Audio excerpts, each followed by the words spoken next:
प्रदोष व्रत करने वाले को भोजन नहीं करना चाहिए। ध्यान दीजिए, फलाहार करो, उसमें भी नमक का सेवन मत करो। प्रदोष व्रत में नमक का सेवन वर्जित होता है। कारण क्या कारण होता है? उसका एक कारण माना गया है नमक की वर्जितता। जिस समय पर एक नगर में एक ब्राह्मणी रहती थी, बहुत भाव से सुनिएगा, प्रदोष व्रत नमक को त्यागने का भाव प्रदोष व्रत की किताब में भी मिल जाएगा, आपको आप पढ़ेंगे तो सुना होगा आपने। एक ब्राह्मणी रहती थी एक नगर में, उसका पति नहीं था, छोटा सा बालक एक साथ में रहता, छोटा सा बालक। अब ब्राह्मण के घर की धर्म पत्नी है, ब्राह्मण कर्मकांड करने वाला, पूजन करने वाला, पाठ करने वाला, अनुष्ठान करने वाला, पूजन करने वाला, मंत्र जाप करने वाला, भगवत भक्ति में डूबने वाला। ब्राह्मण तो चले गया, ब्राह्मणी बच्चे के साथ रह रही, क्या करे वो? अकेली निवास कर रही है, अकेली रह रही है। और ब्राह्मणी बच्चे के साथ भ्रमण करती रहती, घूमती, कहीं कहीं दर दर जाकर कुछ भिक्षा को मांग कर लेकर आ जाती, और भिक्षा लाने के बाद में उस भिक्षा को जब लेकर आती तो अपने बच्चे को भी खिलाती और स्वयं भी उसका पान करती। एक दिन ब्राह्मणी भ्रमण करते करते प्रदोष काल के समय पर शिव मंदिर में प्रवेश करी। प्रदोष काल के समय पर, और शंकर मंदिर में जब प्रवेश करा, प्रदोष काल किसको कहते हैं? सूर्य अस्त हो रहा हो, रात्रि प्रवेश कर रही हो, दोनों का जब मिलन हो रहा हो वो प्रदोष काल कहलाता है। दोनों का जब मिलन हो रहा,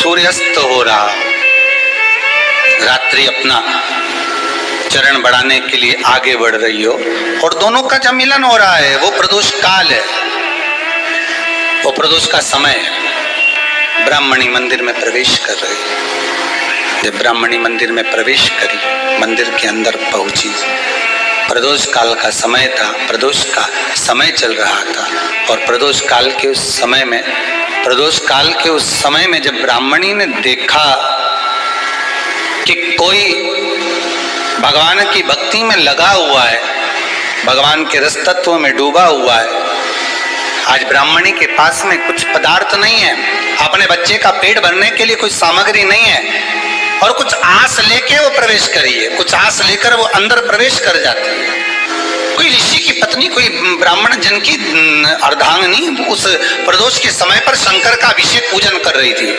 भगवान शिव की आराधना कर रही थी, भगवान की भक्ति में डूबी हुई थी। जब भगवान शिव की आराधना में डूबी हुई है, आराधना कर रही है, ये कुछ पाने के लिए चली गई, ये कुछ पाने के लिए गई, और इसके मन में आया कि मुझे भोजन का कोई पदार्थ मिल जावे, मुझे कुछ भोजन मिल जावे, और जब मुझे भोजन मिल जाएगा तब मैं जो पाऊंगी अपने बच्चे को भी पाऊंगी। पर जिस मंदिर में वो प्रवेश करी थी, जहां पर नारी पूजन कर रही थी शंकर के प्रदोष काल में, वहां पर पड़ी हुई कुछ वस्तु को इस ब्राह्मणी ने मांग लिया। मेरे बालक को बहुत भूख लगी है, मेरा बच्चा बड़ा भूखा है, इसके भोजन के लिए थोड़ी सी सामग्री दे दीजिए, इसके भोजन के लिए थोड़ा सा कुछ रस तत्व दे दीजिए। उसने उठाया थोड़ा सा पदार्थ, कुछ जो उसके पास में था वो दिया। जब दिया तो देने के बाद जब उसे प्राप्त हुआ, और होने के बाद में जब वो मिल गया उसको, तो उसने उस समय पर उस पदार्थ को जैसे ही मुख में लिया, लेते ही कहा, इसमें तो स्वाद नहीं है, इसमें स्वाद नहीं है। उस ब्राह्मणी ने बड़ा सुंदर एक संवाद कहा।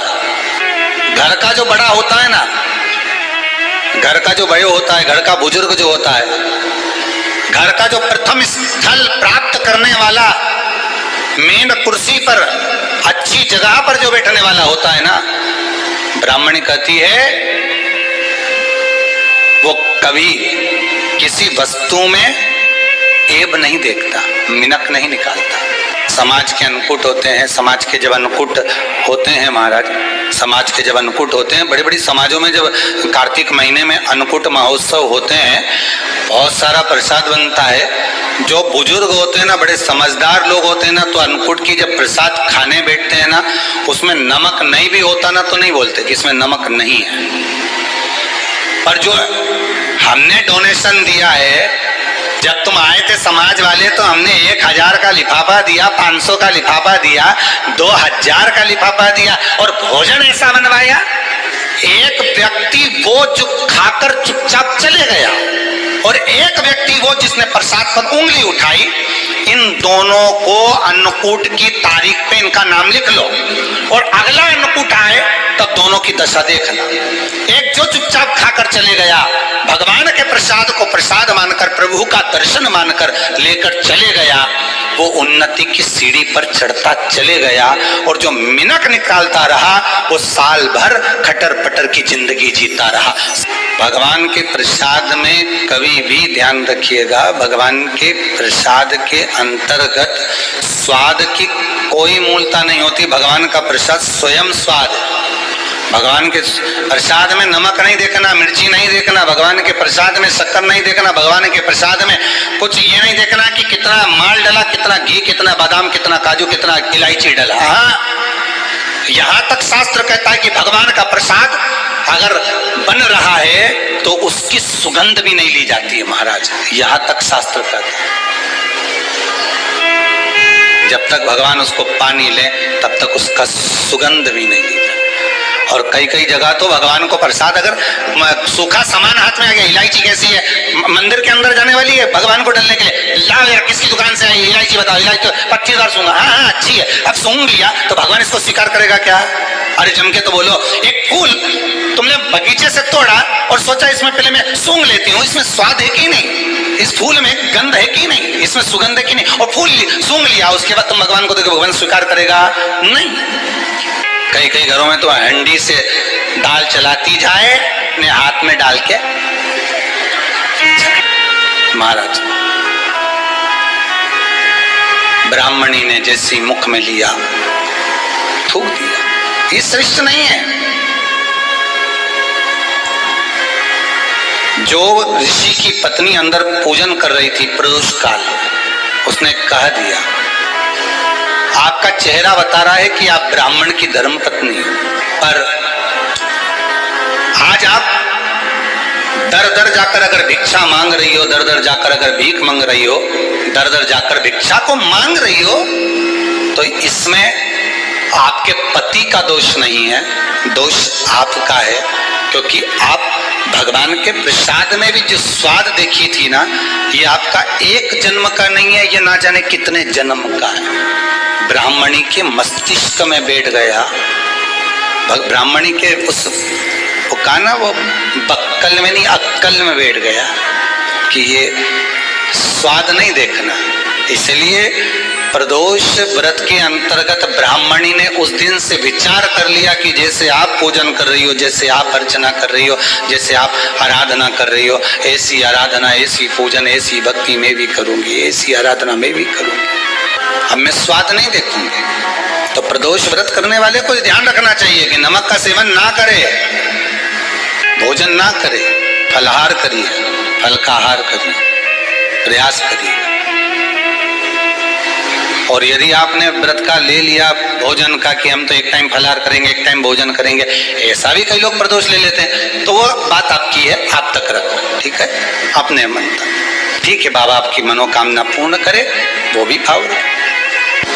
अरे भगवान को धन्यवाद दो कभी कभी कि तूने अच्छे घर में पैदा किया, अच्छा परिवार दिया, अच्छा पति दिया, अच्छी पत्नी दी, अच्छे बच्चे दिए, अच्छा कुटुंब दिया, घर दिया, दुकान दी, जमीन जायदाद दी, शरीर अच्छा दिया, हाथ पैर आंख नाक मुंह सब बढ़िया दिया, एक के भी निपटा के नहीं भेजा तूने। मान लो एक आध निपटा के भेज देता तो क्या झगड़ा करने ऊपर जाते? एक ही कान देता और एक गायब कर देता तो यहाँ से चिपका देता, क्या कर लेते?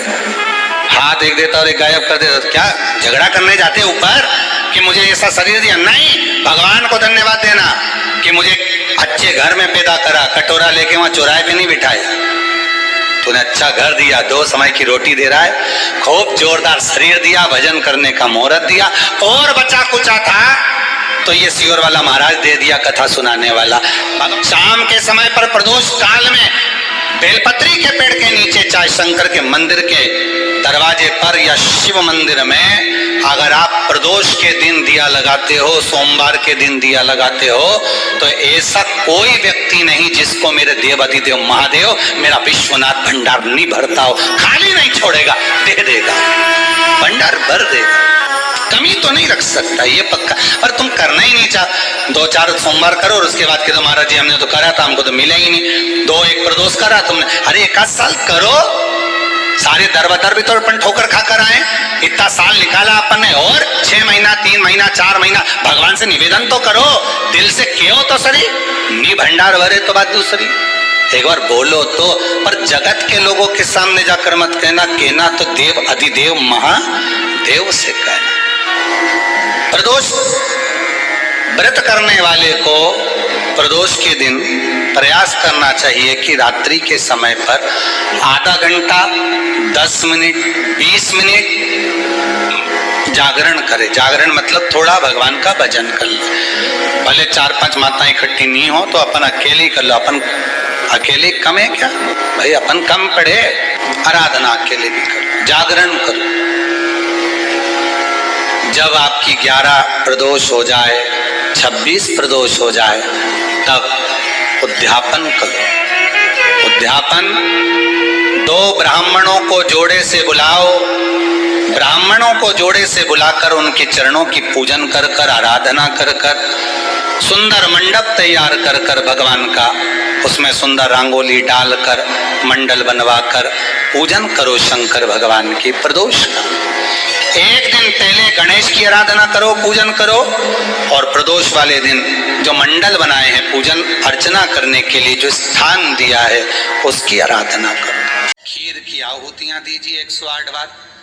जो ब्राह्मण आए उनके माध्यम से मंत्रों द्वारा पूजन कराकर खीर की आहुतियां दीजिए शिव नाम महाराज। फिर ब्राह्मणों को जोड़े से भोजन कराकर, चरणों को नमन कर कर, दक्षिणा प्रदान कर कर, निवेदन कर कर ब्राह्मणों से कहें, हे ब्राह्मण देवता, आप हमें आशीर्वाद प्रदान करें कि जिस प्रदोष का हमने व्रत किया है उस व्रत का पुण्य फल हमें प्राप्त हो। ऐसा ब्राह्मण चरण को नमन कर कर, प्रणाम कर कर उनसे अपने मस्तक पर अक्षत छुड़वाएं। फिर नमन कर कर, भोजन कराकर विदा करें। शाम को भगवान का जागरण करें। ऐसे प्रदोष व्रत का उद्यापन कर अपने जीवन को सार्थक बनाएं।